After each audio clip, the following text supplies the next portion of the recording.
Welcome to the next episode of HR Mavericks. I'm your host, Garrett Justice, and today I am joined by Kyle Wadsworth, who's the Director of Human Resources at Cafe Rio Mexican Grill. Kyle, how are you doing today? Doing well. How are you?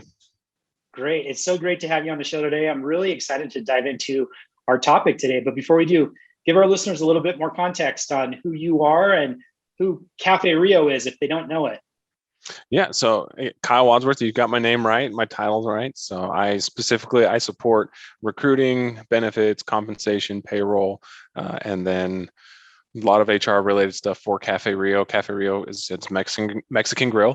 Actually started in St. George, Utah, and that's still based out of Utah, Salt Lake City. It's probably the largest restaurant company based out of Utah, that is. And I love restaurants. I love food, everything about it. I eat way too much, but I love it. So it's okay. Found my place and worked for Texas Roadhouse for about a decade out in Louisville, Kentucky. So I'm actually new to living in Utah, but it's kind of grown on me. You know, got to get used to less trees and more mountains. So it's been good. Right. Good. Awesome. Well, it's great to have you on the show. And it is interesting noticing that theme in your career so far of food. Food's an important part of that, right? Yes, very important. And the culture, I mean, it's really, restaurant culture is different. It's very in-person. It's very laid back, a lot of fun. I mean, a lot of people think restaurants, that's old, it's an old business. It's not fun and tech centric, but there's a lot of fun with restaurants. Yeah, that's fascinating. It's very, very interesting, hearing that background. And before you and I jumped on, you even mentioned that, you had operated a restaurant for a short period of time, even before that in your career too. Is that right? Yeah, so I've worked in restaurants. I worked for In-N-Out in operations, helped open the Orem location. That was pretty crazy. Being a part of that busy. First store. Yeah. The first store in Utah County was pretty insane. And then also opened a restaurant, I believe. Oh, it was in Salem, somewhere around there, close. Had it open for a little while, and it was really stressful being the one in charge of everything. I was like, you know what? Maybe I just need to keep the love of food going and maybe not be the one in charge of all of it. So, yeah, that's fascinating. Yeah, that's super interesting. I know there are some big In-N-Out fans, just like there are some big Cafe Rio fans, just like Texas Roadhouse fans here in Utah. Yeah. So we love our food, that's for sure. So, well, yes. You kind of hinted on it with that last comment, but I'm curious if you give us a little bit more context on why you chose to pursue a career in HR. It's about the people. I mean, and I'd say with every industry, it doesn't matter if it's restaurants, it doesn't matter if it's, a tech company, kind of like you are right now. But if you don't have people, even if we get AI going, even if we get robots running everything, if they're not people, you've got nothing to really run what's going on. You're not going to be able to make those tough decisions. And you have to be able to support your people the right way to give them the autonomy to operate in a way, in a safe environment where they know that they'll be able to make choices on their own and grow and learn. So that's really the people side is what makes everything work. You know what? I've noticed a big theme in talking to lots of other HR people here, just like yourself. So many HR people got into it. It's the primary reason, I think, for the people. They're service-oriented people. They want to make work experience better for employees because they know that there's a huge impact on the bottom line for the company and for the lives of the employees. So I think that's really, really interesting. I think it makes sense. Yeah. And also with people, I think we focus on the top line, a dollar earned, but when we can help and really retain people, and that's like a dollar saved, a lot of times, in my opinion, is more than a dollar earned, because it's all going to that bottom line. It's all going to help in the long run. And there's a lot of influence that HR has on business, the business side of business, not just the people side as well. Yeah, totally agree. So I think that's a great precursor to our topic today. So when you and I were chatting about, what should we talk about on this episode today, you had kind of mentioned this overlap that I think, has set the stage, learning about your background in restaurants and the food industry, and then people. And especially, I think one of the biggest challenges that restaurants face is recruiting and retaining those frontline employees. I know, and I've read some statistics that there can be up to 100% turnover year over year in many small restaurants. Is that right? Mm-hmm. Oh, absolutely. Yeah. So I'm going to pull from some experience from both Texas Roadhouse and Cafe Rio. since I was at Texas Roadhouse for a decade and I've been Cafe Rio now 5 months. However, yes, it was not uncommon for certain, definitely, I mean, Texas Roadhouse frontline over 100% turnover. When you have that, it's someone's first job, right out of high school or still in high school, and they're figuring out how to work, how to communicate or just interact in a professional setting. Sometimes it's just too much and they try it out for a little bit and they think, I don't like this. So I'm out. I'll wait until I'm a little bit older, then I'll start working. However, it's also, some of those numbers can be deceptive because it's the same people coming back, going back and forth. And there's that group of people that are like me. They fall in love with the restaurant industry and they maybe don't necessarily stay in operations, but they're always a part of restaurants. And so, yes, turnover has always been an issue, but the pandemic made it really interesting. Well, that was my next point, that it's always been challenging, but then you layer on, the last 12 months of this pandemic, and I'm not sure if there's any industry that's been impacted as much as, the local restaurant industry. So talk to us a little bit more about that. What were some of the biggest obstacles that businesses in the restaurant industry faced during the height of the COVID pandemic? Yeah, I mean, and you hit that right. Local restaurants were hit so much harder than the bigger companies. Again, I was, when it started, I was still with Texas Roadhouse, and the founder there did everything he could to keep everything going, gave up his salary, all of the C-suite, they just gave up their income. There were no furloughs, there were no layoffs, nothing like that. And that was a big deal. But the biggest thing was just trying to pivot from Cafe Rio is a fast casual, so it's a little different there. It's more of just how do we keep operating, adding those third-party delivery systems, those kind of things. But with Texas Roadhouse, it's a sit down, it's a casual restaurant. It's so much about the experience of being inside the restaurant, and that wasn't even allowed. It's like dining rooms were shut down. And how do you go from a full service to a to-go only model? And it was crazy, setting up tents outside, even like building drive-through windows to everything. And so that was the biggest impact. It wasn't so much laying people off for that. It was, how do we continue getting sales? And I mean, and since it's a public company, Texas Roadhouse, they already published it. They went from, at the beginning of the pandemic, it was averaging about $7,000 in weekly to-go orders. And then by the end of it, they were up to like 30,000, Wow. So it was a big shift in just a few weeks. Like, how do we actually stay afloat? Which was great. But like the small restaurants, as you said, where were they supposed to go? It's huge challenges. Really, I mean, it impacts every aspect of the business. So what you were talking about, I mean, it impacts your real estate, like putting an actual window in. It's your whole logistics, like supply chains were impacted in terms of like where you get food. So, I mean, from an HR perspective, what were the biggest challenges that you felt like you were facing when you were in the height of that, as well as, so many other HR leaders in the restaurant industry? Compensation was a big part of it. How do you pay all these people that are working? Or again, most people, they start a business with the intent of, I want to have a business so that I can either take care of myself or take care of my family or take care of some other people. And that was really the feeling at Texas Roadhouse, and that I'm seeing here at Cafe Rio as well, as how do we take care of our family, which is the people that work here. And so I'd say compensation was a big part of it. And as I said, executives were taking pay cuts, doing what they could to make sure that they could cover the pay for those frontline workers. And also there's, the COVID, just how the COVID sick leave or having to quarantine, those kind of things. And so it's the balance of having to staff the restaurant and also make sure we're being just sensitive to what's really happening. And there were so many different things going on. It was like, okay, well, how do you communicate this the right way? How do you send it out?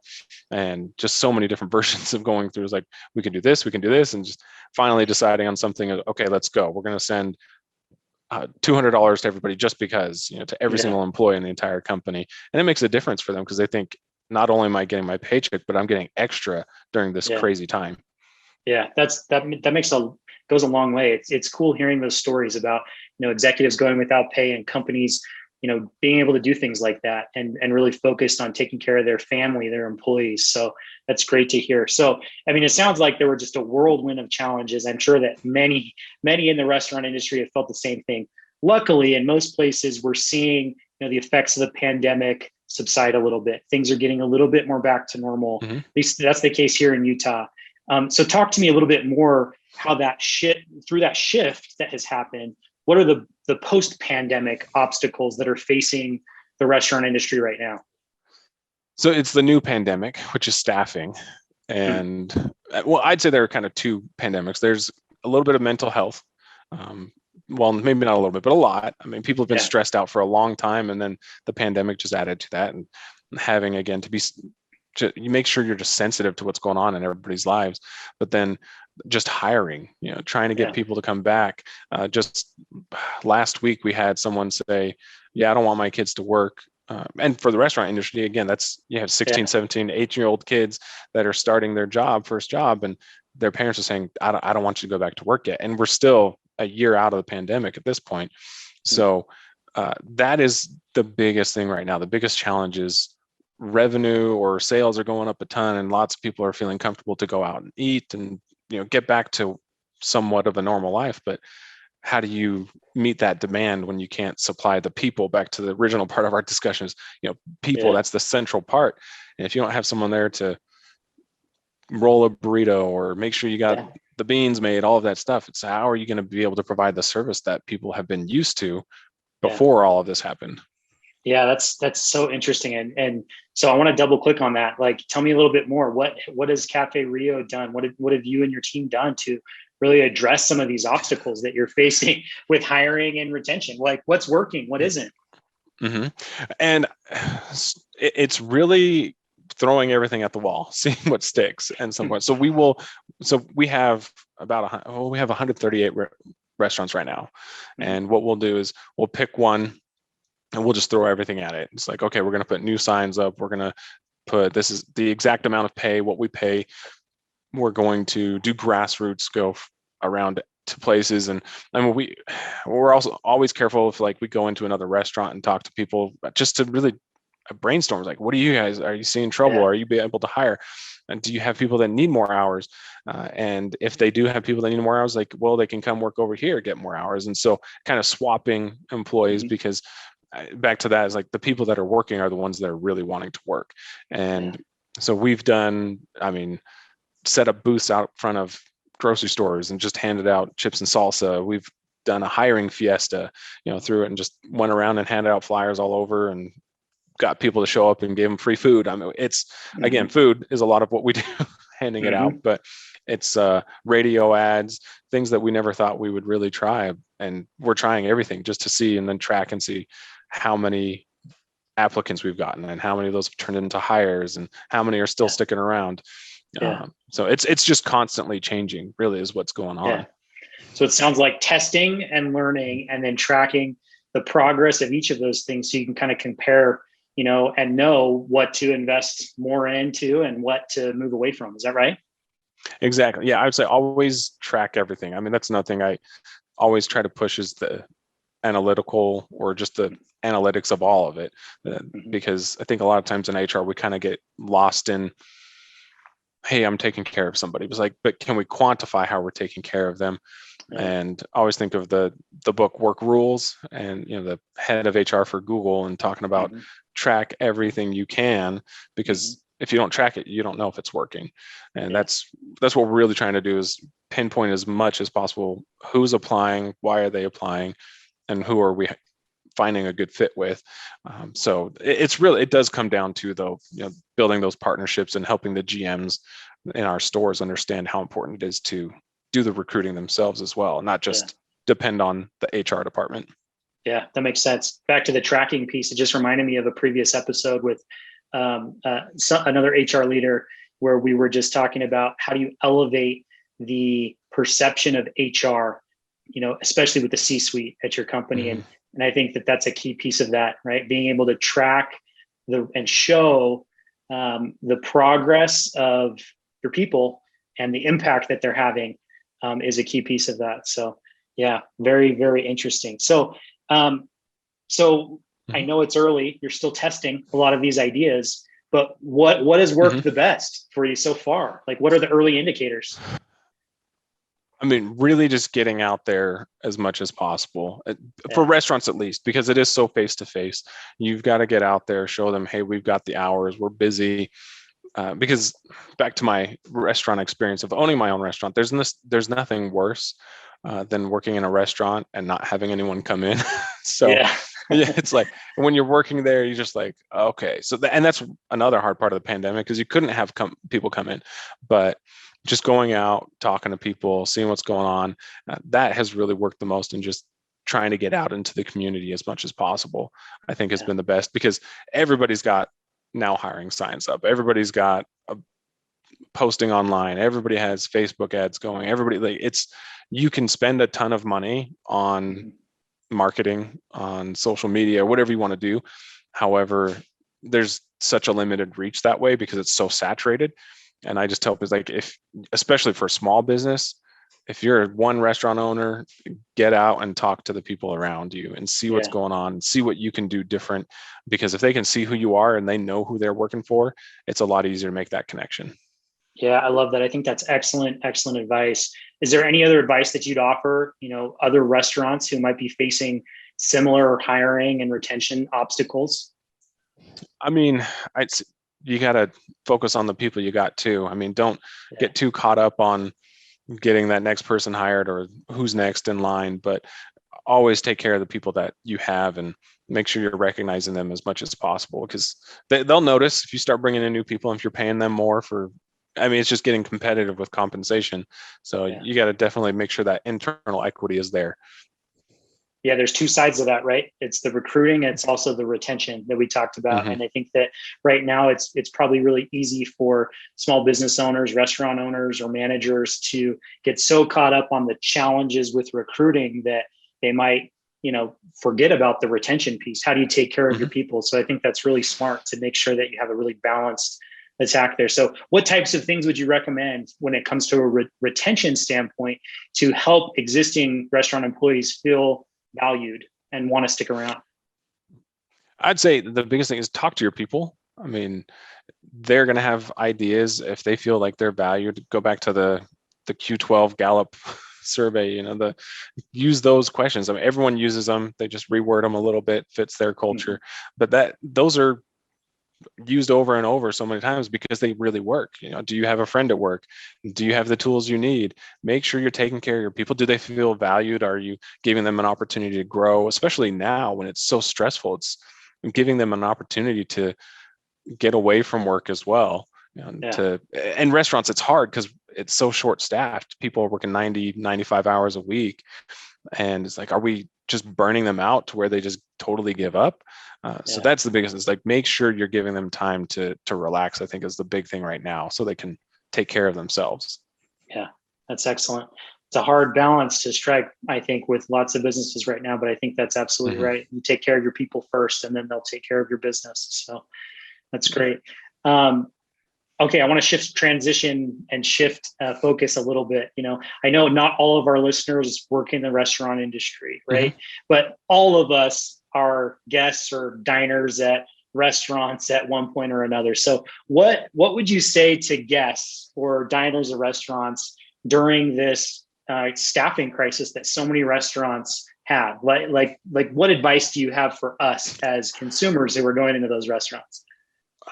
So I am a self-proclaimed enemy to social media, you could say.